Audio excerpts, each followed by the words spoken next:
Parents of tweens, if you're familiar with far-off drop-offs... Dad, stop, right here. Or get DMs about what's for dinner, you may be experiencing tween milestones. For your son or daughter, these can start at age 9. HPV vaccination, a type of cancer prevention against certain HPV-related cancers, can start then too. For most, HPV clears on its own. But for those who don't clear the virus, it can cause certain cancers later in life. Embrace this phase. Help protect them in the next. Ask their doctor today about HPV vaccination. Brought to you by Merck.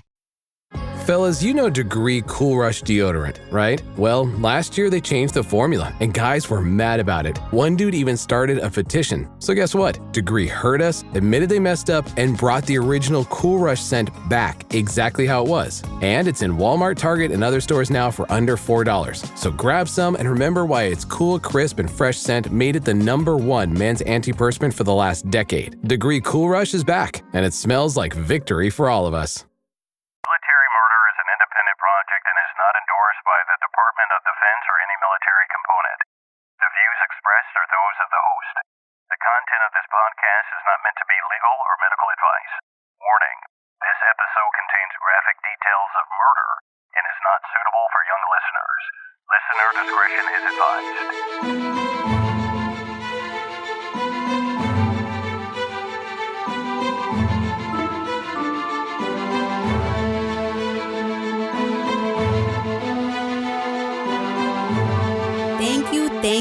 Thank you for subscribing and downloading another episode of Military Murder. I am so ecstatic that you have chosen to come back to listen again.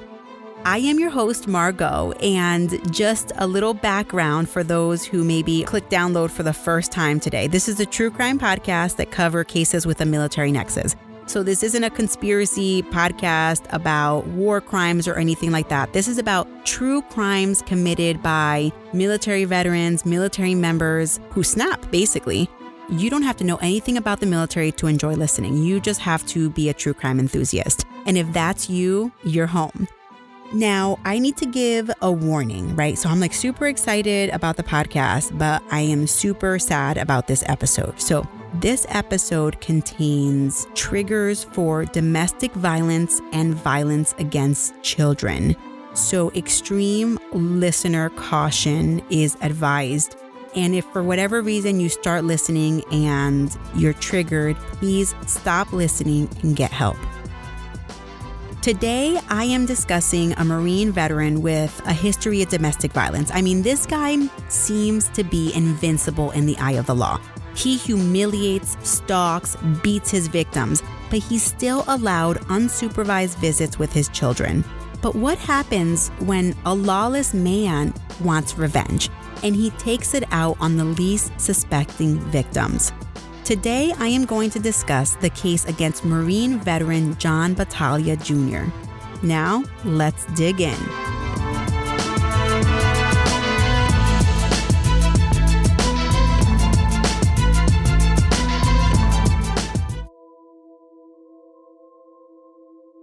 Before I begin, I want to just start with a list of my sources that I used to piece this story together. My #1 source was a book by award-winning author Irene Pence called No Daddy Don't. I also used a People magazine article published in February of 2018, and the Dallas Morning News did a lot of coverage about this case as well. So our story is about Marine veteran John Battaglia Jr. John Battaglia Jr. was a military brat, and he was born on August 2nd, 1955. A military brat is a term of endearment, and it's a term given to active duty military children who move often. And by high school, John had lived in Alabama, Texas, Washington, D.C., Germany, Oregon, and New Jersey. John's father, John Sr., he worked as a logistics soldier in the Army Medical Corps, and he eventually retired as a lieutenant colonel. Now, John's mom struggled with depression, and she committed suicide when John was a young boy, and she left behind 5 kids. Sadly, though, John Sr., he was more like a drill sergeant than a father, and his children really missed John's mom. After John Sr.'s retirement, John Jr., he was looking forward to living in one place for a long time. At this point, he's in high school, he's joining all these different organizations, he's doing really well, when all of a sudden his father uproots the entire family for a job opportunity across the country.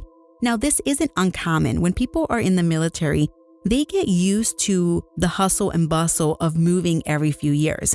So after retirement, when they're stuck in one particular place for a long time, they just start looking for a change. And that's what John's father did, not realizing that it was going to affect John Jr. During college, John Jr., now I'm only going to talk about John Jr. for the rest of the episode. John stayed home and he decided he was going to live at home. The situation at home, though, was pretty bad. As the oldest kid, he seemed to be the recipient of the brunt of John Sr.'s anger. And at one point, John and his brother get into a fight, and John points a gun at his brother during this argument. During college, John gets himself into cocaine. He's even dealing to make ends meet. He decides, though, at this point, he needs to follow in his father's footsteps, and he gives the Marine Corps a try. He worked in logistics, and he only did one 4-year tour before deciding that he wanted to become a certified public accountant. And that's exactly what he did in 1982. While he's in school, John pursues a side hustle of modeling because John is really a good-looking fella. So I want to talk about his first wife. So John's first wife, her name is Michelle Ward, and she's a smart-ass woman.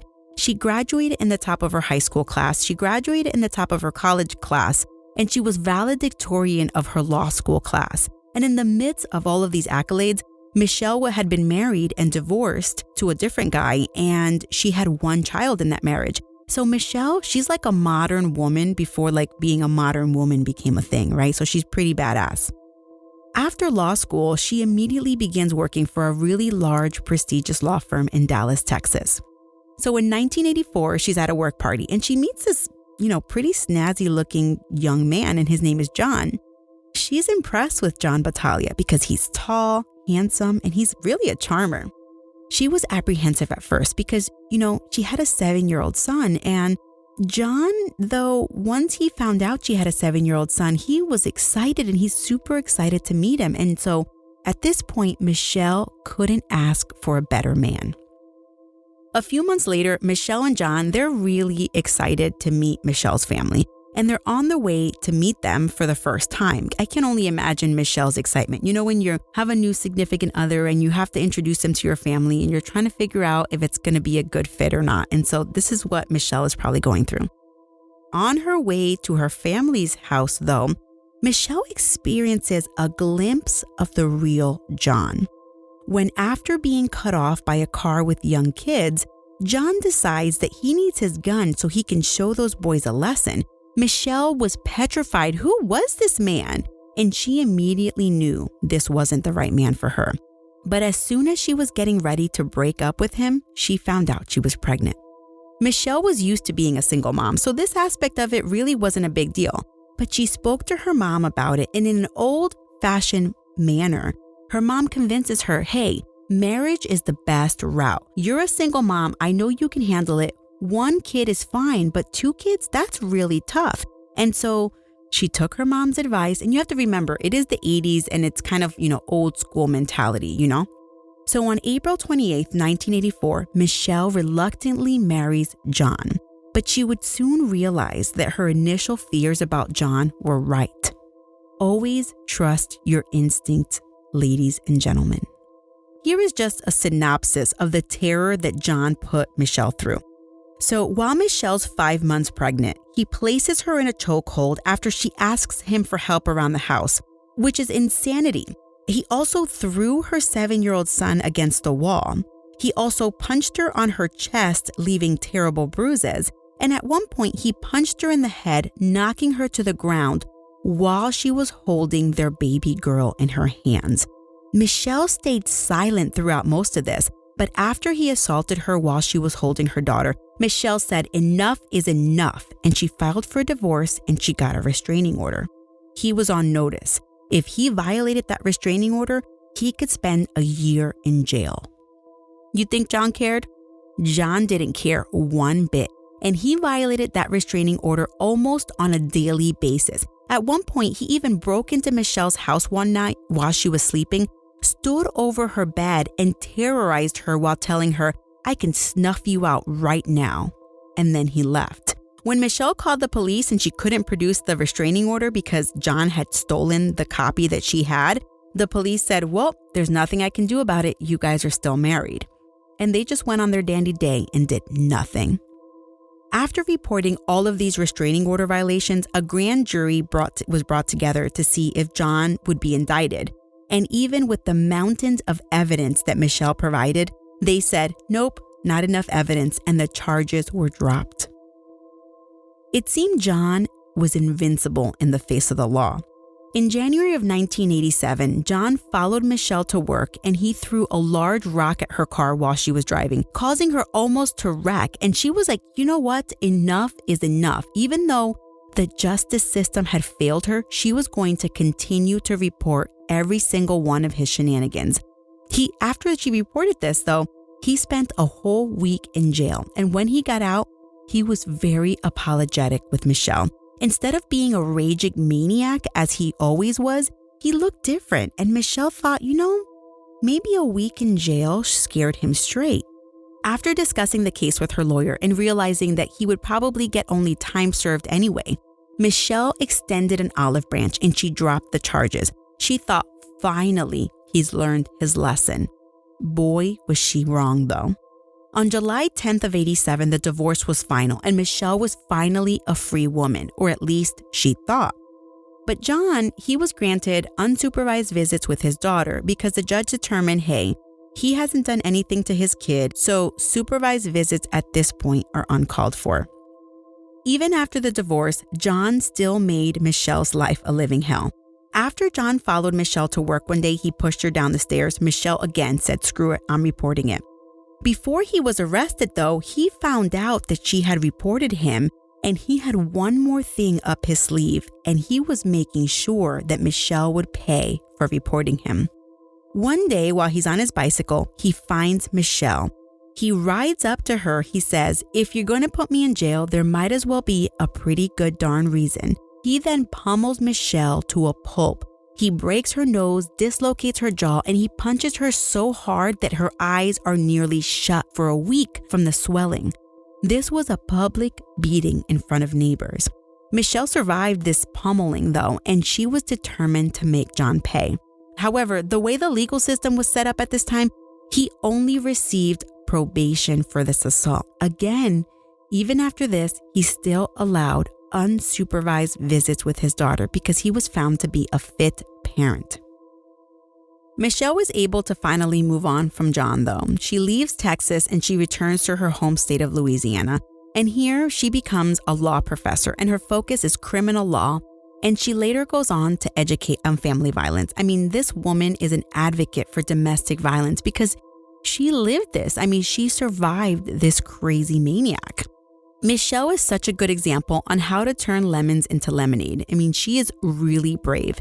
And just a little bit more information about Michelle, which I got from Irene Pence's book.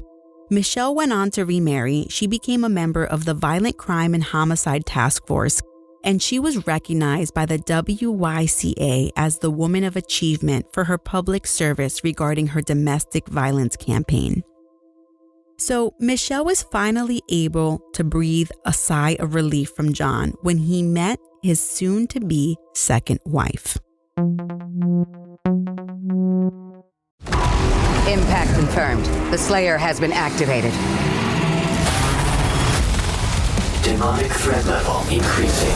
Hold the line! All the power of hell cowering before one man.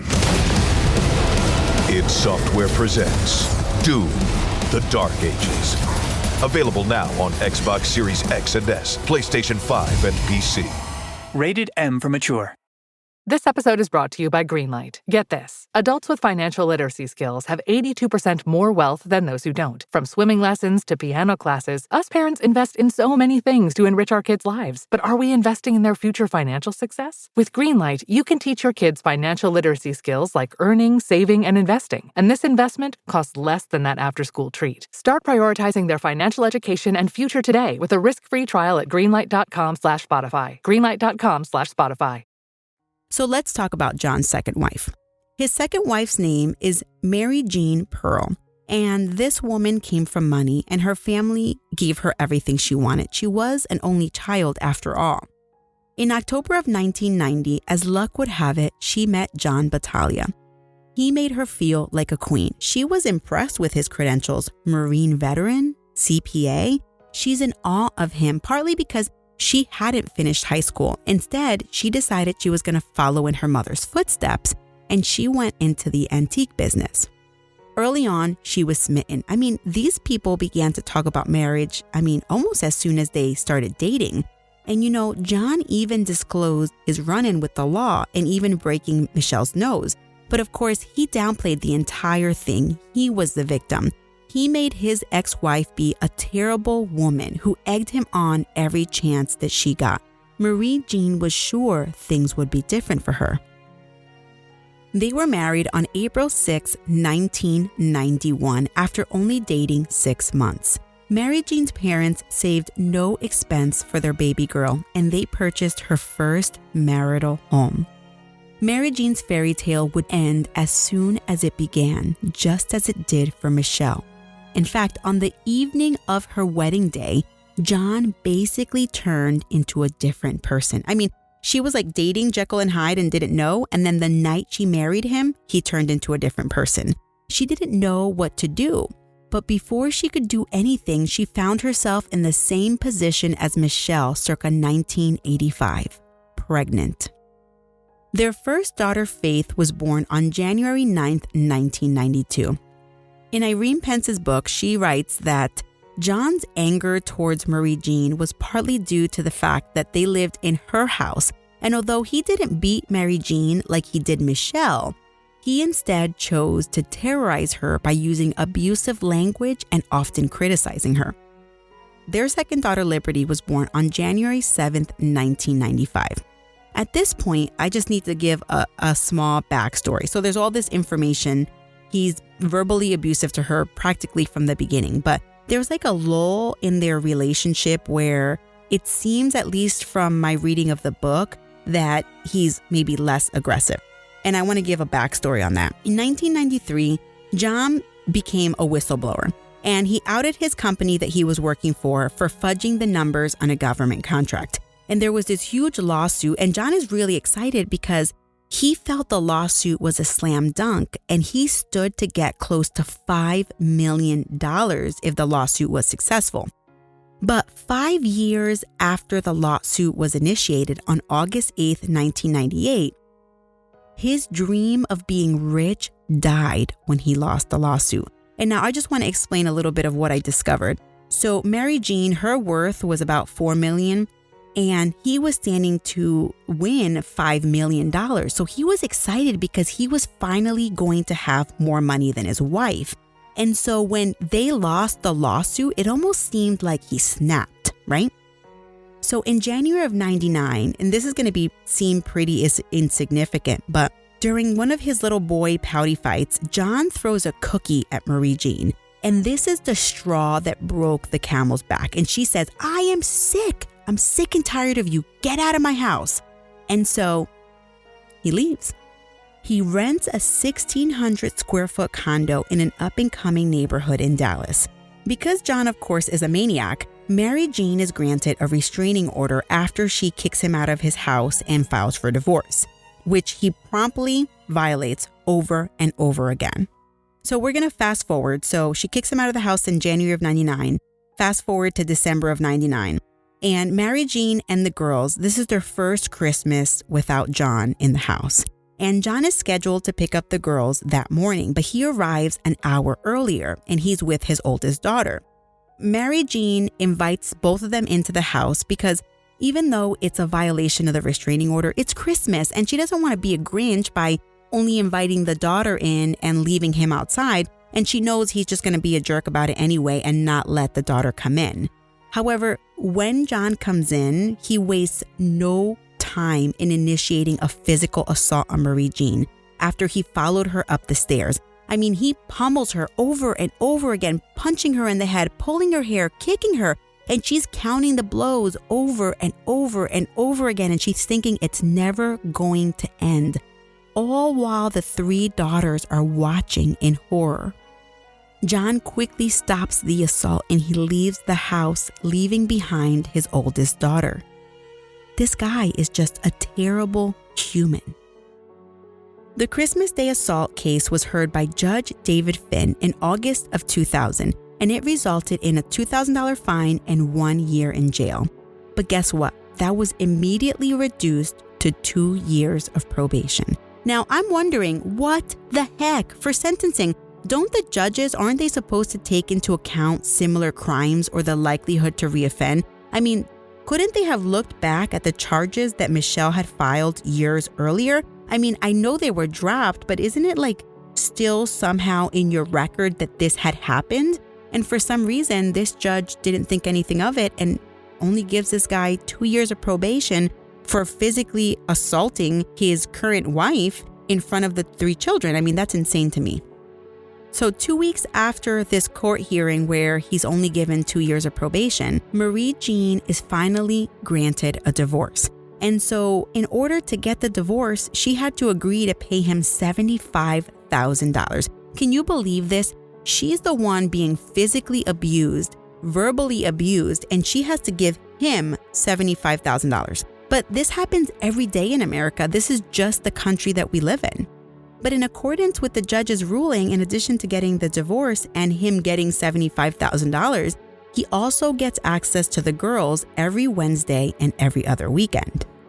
John is on probation, and as part of his probation, he has to do these monthly drug tests. And in the fall of 2000, he tests positive for marijuana. I mean, right here, this is a cause for him to be immediately arrested and put in jail. I mean, it's a violation of probation. But in typical John fashion, it falls through the cracks. Now, court records reveal that on April 17, 2001, Mary Jeane gave $50 to John's oldest daughter as an Easter gift. I mean, she was at the house. She didn't want her to feel left out. John went off the walls about this. He later calls and leaves Marie Jeane a message, and the message says, quote, "The next time you give my daughter $50, why don't you tell her how you screwed her out of her college fund, you pig? How do you feel, pig?" End quote. Marie Jeane is fed up and she immediately reports this incident because he's not supposed to contact her. And so now she has this voicemail that he calls her telling her off. The justice system missteps after Marie Jeane's report would result in the basis for this case being an episode on this podcast. Irene Pence describes in her book how the police went to obtain an arrest warrant the same day that Marie Jeane reports this offense. But a week later, it still hadn't been executed. Marie Jeane was pissed, so she personally took the recording to the district attorney's office. And immediately a probation officer says, "Oh, we're sorry, we're going to process this," to get him arrested. However, the probation officer left town and left the paperwork on his desk. On April 30th, John gets a phone call from his probation officer, and the probation officer says, "Hey, dude, the court wanted a copy of your record, and they're going to be looking at you for a possible revocation hearing." And at this point, John made it his mission when he found out about this to convince Marie Jeane to not pursue the most recent offense. Finally, on May 1st, the Highland Park Police filed the arrest warrant with the DA 2 weeks after Marie Jeane presented the evidence. Can you imagine it took 2 weeks for this? So during one of John's, quote, trying to convince Marie Jeane to drop the charges stint, he decides that he's going to call his ex-wife Michelle to ask for help. He leaves Michelle a message. In this message, it contains lots of ranting and raving and blah, blah, blah. I'm a victim, yada, yada, yada. And then he says, quote, "Maybe Marie Jeane needs to lose the girls. That would teach her a lesson. So Michelle, do me a favor. In your Christian way, please talk to Marie Jeane and get her to drop the charges so I won't go to jail." End quote. On Wednesday, May 2nd, John had a quick conversation with the girls to firm up their dinner plans. And after the call was over, Faith asked her mom, quote, "Why do I have the worst daddy in the world?" End quote. Marie Jeane said, "Oh, Faith, you don't have the worst daddy in the world." And the savvy 9-year-old then retorted, quote, "You're right. The worst daddy is the one in University Park who killed the mommy in front of his 3 children. My daddy is the second worst." End quote. when Faith was talking about this, she was discussing the murder of Mary Richardson by her CPA husband, Patrick Timothy Richardson. But more on that case later. At 6:25, Mary Jeane promptly drops the girls off at the publicly agreed upon place. After John picked up the girls, he took them to run an errand to pick something up at the dry cleaners. And as they're walking out of the dry cleaners, he sees that there's like an outdoor store, kind of like an REI. He comments to the girls, hey, let's go over there to see if we can buy some camping equipment for our trip next weekend. And Faith, she's kind of like, Dad, we're probably not going to go camping next weekend. And John is confused, like, why wouldn't we be going camping next weekend? Faith reminds him, because you might be in jail. John then says, that's probably not going to happen, And Faith says, well, Mom thinks you're going to get a month in jail. At this point, the rage is building up in John. But John changes the subject, and after they decide where they're going to go for dinner that night, he proposes a pit stop at his house to change into some other clothes. So John and the girls, they go back to his loft and he changes. But John has an idea. Hey, before we leave, I want to get to the bottom of this whole I'm going to be in jail thing, and we need to talk to your mom. Faith says, no, Dad, you can't call Mom. John says, I can't call your mother, but you can. John then proceeds to force Faith to call her mother. So Faith picks up the phone, dials her mother, and she calls. But Mary Jeane doesn't answer, and she leaves her a voicemail. At this point, though, John is pretty pissed off and he wants answers. So he calls his ex-mother-in-law and says, hey, I need to talk to your daughter. Tell her to call us ASAP. So eventually, Mary Jeane calls John. And when she calls, John puts the phone on speakerphone and he tells Faith, go on, honey, tell your mom. At this point, Faith is sobbing. Mary Jeane can hear Faith sobbing when she asks, quote, Mommy, why do you want Daddy to go to jail? End quote. At this point, Mary Jeane is fed up. She's like, John, stop with this freaking shenanigans. Leave our kids out of our problems. And then Mary Jeane hears the most horrific sound that will be etched in her memory for all eternity. She hears Faith scream, no, Daddy, don't. Oh, please, no, Daddy, don't. Don't do it. No, no, no. Then, over the cries of her daughter, Mary Jeane hears the riddling off of gunshots. Mary Jeane screams, directing her daughters, run! Run as fast as you can. And there's a commotion, and then all of a sudden, silence.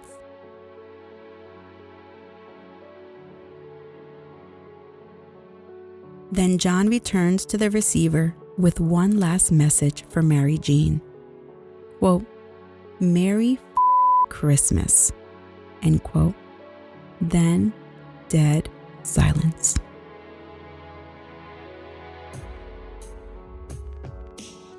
You see, when Faith was talking to her mom, she heard a click behind her. She turned to see a .38 revolver in her father's hand. The click was the sound of the gun's safety mechanism being turned off. John looked his daughter in the eyes and squeezed the trigger, hitting her twice. Then he ran after his 6-year-old daughter Liberty, and he shot her 3 times. He returned to the phone with his last message to Mary Jeane. After the phone went dead, he needed to ensure that Mary Jeane would never see her babies again, so he executed his daughters one last time. After the murders, John took a mouthful of tranquilizers and he drove to a local bar. After the call, Mary Jeane is terrified. She's terrified. Could this be real? She immediately calls the police before making her way to the loft, and the crime scene was secured by 8:32 p.m. And Liberty and Faith were pronounced dead at the scene, but there was no sign of John or his vehicle. After Mary Jeane's worst nightmare was confirmed, she mustered all she had in her to protect John's only living daughter. She called Michelle to tell her what happened, in an effort that they would protect themselves in the event that John was on his way over there. When Michelle heard the news, this is when she realized that she had unheard voicemails from John. She pressed play. Quote, "This is Baba." He then described how he was sending all of his money to his oldest daughter. "This is for your college. Put it in an account and invest it. Save it for college, okay? Love you, sweetheart." End quote. Meanwhile, John had met up with an old friend, and in a drug-induced stupor propelled by alcohol and cocaine, he decided it was a great idea to get tattoos. So they walk into a tattoo parlor at closing time, and John somehow charms his way and convinces the tattoo artist that he can't wait until the next day because he's going to be in jail. But John's friend is like, yeah, he's going to be in jail because of a probation violation. She has no idea that he has just recently mercilessly killed his young daughters. The audacity of this guy. He gets 2 tattoos, 2 roses with each daughter's name in the middle of it. So, quote, "No one could ever take them away from me," end quote. For 4 hours, more than 100 police officers, they're out looking for John in his truck. I mean, they're contacting airports. They think this guy is going to flee the country. When a police officer on routine patrol spots John's car only a few blocks from the crime scene. The officer was Senior Corporal Lowell Bryant, a 13-year police veteran. So of course he phones it in and he hides until backup arrives. Just before 2 a.m., the police see a man approaching the truck, and they determine it's John. And the ensuing scene appears to be straight out of a movie. The police officers pounce, saying, "John Battaglia, you're under arrest. Show me your hands." John, however, the typical bad boy, he isn't going down without a fight. He reaches into his car trying to get a gun, causing 4 police officers to jump on him as he fights them all off. I mean, this guy is a maniac. You have to remember, he is like drug-induced at this point. He isn't going down without a fight, and it's not until one officer puts him on a chokehold that they're finally able to subdue him. The cops got John pretty good. So for a picture of his puffy face after being arrested, go to the website. ChatGPT Plus is free for college students through May. Here's the thing. You've got a lot to do between now and then. Studying for finals, writing papers, trying to keep your life on track, and ChatGPT can help with all of it. It can quiz you for your econ exam, make a study guide from your French notes, plan out your meals and study breaks. It can get really specific on how you like to learn. It can even help you come up with ways to stop procrastinating. So from now until summer break, take advantage of all the ways ChatGPT can make your life easier. Restrictions apply. This podcast is supported by Progressive, a leader in RV insurance. RVs are for sharing adventures with family, friends, and even your pets. So if you bring your cats and dogs along for the ride, you'll want Progressive RV insurance. They protect your cats and dogs like family by offering up to $1,000 in optional coverage for vet bills in case of an RV accident, making it a great companion for the responsible pet owner who loves to travel. See Progressive's other benefits and more when you quote RV insurance at Progressive.com today. Progressive Casualty Insurance Company and Affiliates. Pet injuries and additional coverage and subject to policy terms. Later that day, when John is caught, Jeane is finally cleared to go home. When she gets there, she discovers a grisly message from John.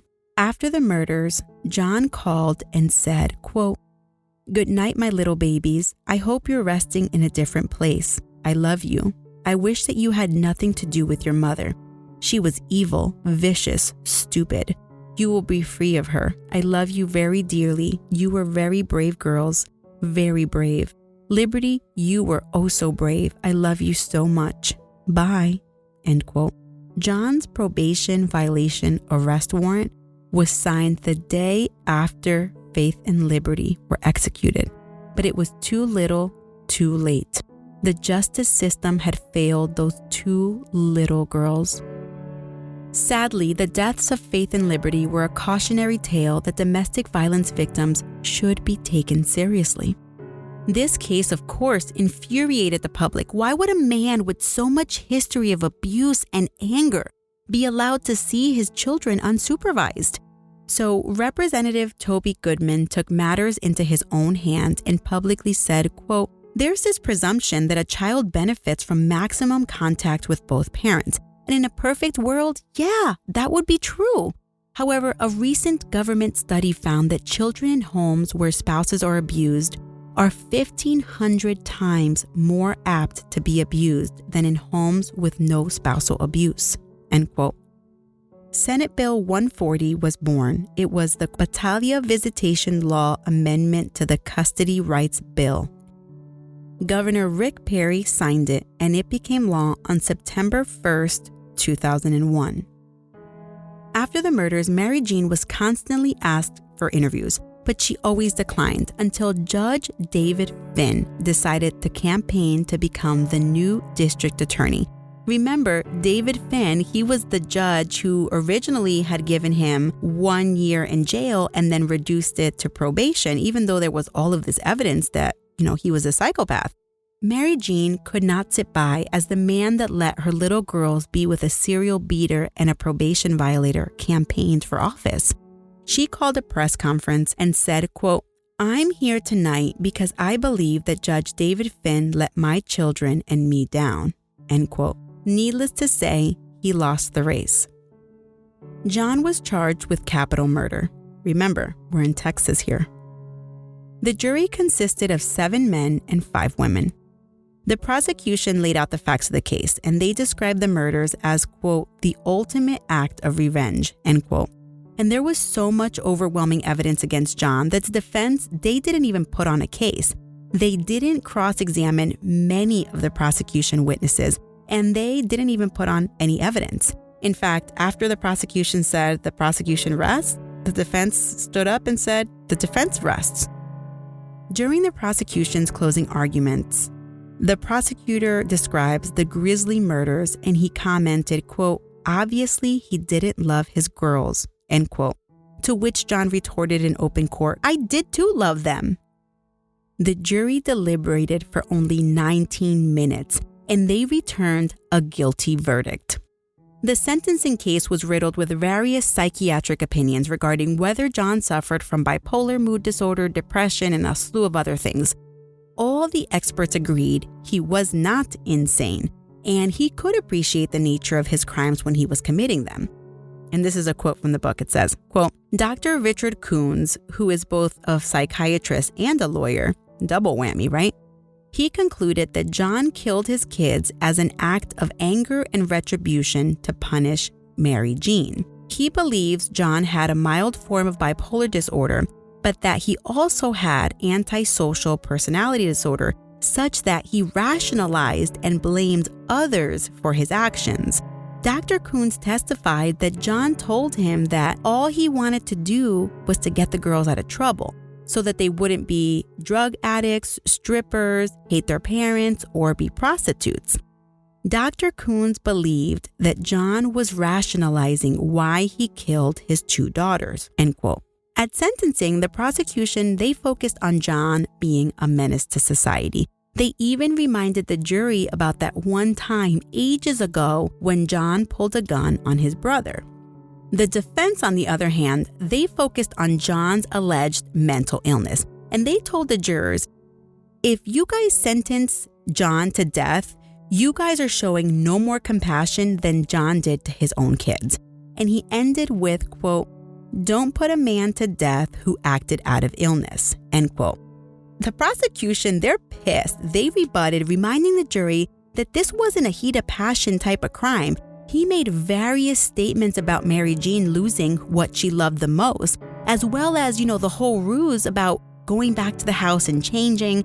When he makes the original phone call, she doesn't answer. Then he calls his ex-mother-in-law. I mean, he's waiting. He's waiting for her to call because he wants to punish Mary Jeane. The jury deliberates for 6.5 hours and they return the death penalty. I'm going to read directly from Mary Jeane's impact statement, which I found in Irene Pence's book, because I think that her words are just overwhelmingly powerful. Quote, "The only 2 people in the world that cared for you and trusted you, their father, with their lives. You are one of the most heinous murderers of modern times. Hitler didn't kill his own kids. Dahmer didn't kill his own kids. Faith used to tell me I've got the worst father in the world. And I'd say, oh, Faith, no, you don't. Well, Faith, you were right. He was the worst father in the world. Liberty hid under the bed, not wanting to go to dinner with you that Wednesday night. But I said, oh, it's going to be fine. I trusted you with their lives. Your cowardly, evil, and selfish nature also took a father from your oldest daughter, much less the life she could have shared with her sisters that adored her. I am what's left of the goodness in them. At least I know that I will be reunited with them in heaven forever. Until then, I will try to work to help others escape the domestic violence living hell that you've put us through. For what you have done, my family, my friends, and myself hope you burn in hell forever." End quote. In 2014, John gave an interview to the Dallas Morning News, and I'm going to post a link of this interview in my show notes and website because John is a freaking creep in this interview. He says, quote, "I don't feel like I killed them," end quote. He even refers to them as his little best friends. In one of his various appeals, his attorneys wrote that John was, quote, "convinced that his trial and conviction were a sham, and that his death penalty was all part of a conspiracy involving the KKK, child molesters, and homosexual lawyers," end quote. WTF, man? But the court didn't agree, and basically they said, "John, you are a sham. You are faking this mental health illness because you don't want to be executed. And in fact, we have evidence that you have been researching in the prison library capital murder rulings on mental competence. And also, by the way, we have a recorded call where you told your father that what you're doing right now is a chess game to avoid execution." In the Dallas Morning News Deadly Affection series, they interviewed John's surviving daughter, who I am not going to name to protect her privacy. She tells the news that her father was diagnosed with narcissistic personality disorder, characterized by exploitative behavior, an oversized sense of self-importance, and a lack of empathy. So before I continue with John's story, I want to circle back to Faith's statement about her dad being the second worst dad after the man who killed his wife in front of their 3 kids. And so I wanted to do a little bit more research on that case. And I discovered that in that surrounding area, there were 3 brutal domestic murders around the same time frame. I think it's like a 2 or 3 year time frame. The first occurred on September 19th, 1999. Mary Richardson, she was a wealthy woman and she was married to a CPA, Patrick Richardson. They had been married for 13 years. They had 3 kids together, ranging from ages 5 through 8. For whatever reason, Patrick envied the fact that his wife was wealthy. But he wasn't generally a violent man. In fact, they said that he had never showed any sign of being violent at all.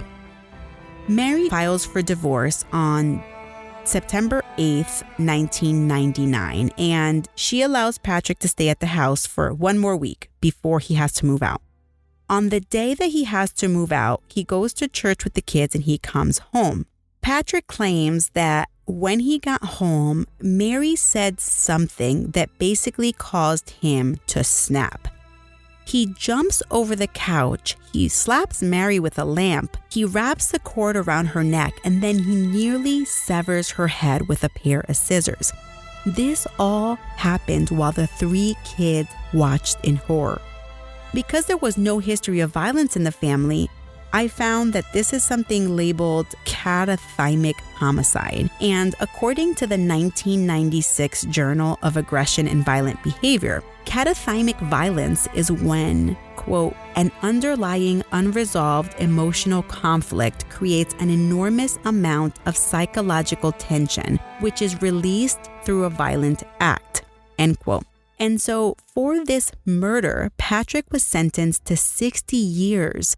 The crazy part is, a year later, Patrick also pleads guilty for a murder for hire plot after it's discovered that he asked an inmate to set his brother-in-law's house on fire. And so I found this interesting, right? Because we just learned that he's labeled, or his murder of his wife was labeled a catathymic homicide, right? Because it's kind of like a sleeping giant.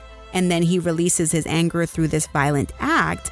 But here, I mean, a year later, he's trying to hire someone to kill his brother-in-law. So it's almost like this guy just a downward spiral. And he totally snapped. And so for this crime, the murder for hire, he receives an additional 5 years. And according to the Texas Tribune, Patrick's projected release date is April 19th, 2065. So after Mary Richardson was murdered, Then, this was in 99, then Faith and Liberty were murdered in May of 2001. But grief would strike in this same area again 5 months later, when Stephen Cummings Loss went to his ex-wife's house to pick up his 2 sons. He murdered his ex-wife, their 7-year-old son, and then injured their 14-year-old son. Stephen then turned the gun on himself. So these 3 stories are very tragic, and they all happened around the same area. So this poor town, I guess, was reeling from just a deadly time for, family murderers. So where is John Battaglia now? Well, at the age of 62, on February 1st, 2018, he was executed. On the day of his execution, this guy shows no regret, no mercy. I mean, he doesn't even offer any words of encouragement to the woman he hurt the most, Mary Jeane. In fact, he was an arrogant piece of shenanigans. As reported by the Dallas Morning News, while strapped to his gurney, he says, "Oh, how many people are there?" And then he kind of lifts his head and looks and says, "Oh, that's a lot of people." He's even cocky enough that he says hi to Mary Jeane. Dude, I'm not here to see you. I'm here to see your ass be executed. Shut up. He was pronounced dead 22 minutes after the lethal injection was given. All right, that was a heavy, heavy case. As a mother of 2 young children, reading that case, researching that case, everything it was so heavy, and it just weighed on me every single time I had to look it up. And it's just a really devastating case, and it is so sad. The justice system really failed in that case, and probably so many others out there. And so if you want more detailed retelling of that story, please pick up Irene Pence's book, No Daddy Don't.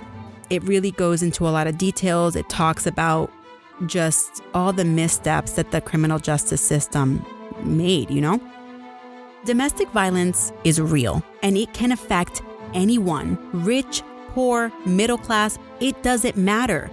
If you or anyone you know is suffering from domestic violence, needs help, encouragement, or support, please contact the National Domestic Violence Hotline, and they can be reached at 1-800-799-7233.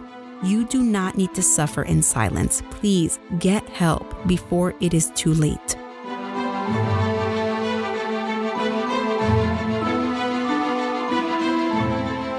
Okay, I think it's time for everyone to go on YouTube and look up funny cat videos, because this one was really heavy. So I know that the death penalty is a hot button topic, but what do you guys think? What do you guys think of John's ultimate sentence and the finality of the case? I really want to hear from you guys. All right, so of course, you guys know how to reach me. You guys can email me at militarymurderpodcast@gmail.com. If you like this show, not necessarily this story because it's really sad, I really would appreciate a 5-star rating. So don't forget to leave a review and a rating, and subscribe wherever you listen to podcasts so that you never miss a show. I've already talked about my sources. They can be found on my website at www.militarymurderpodcast.com. And you can also go there to suggest a case. Until next time, remember, don't ever let someone's credentials cloud your judgment. Military veteran, PhD, church pastor, whatever. Everyone wears different masks. You never really know what someone is capable of, so remain vigilant always. You have a fabulous week, and I'll keep digging to bring you another military murder story next week.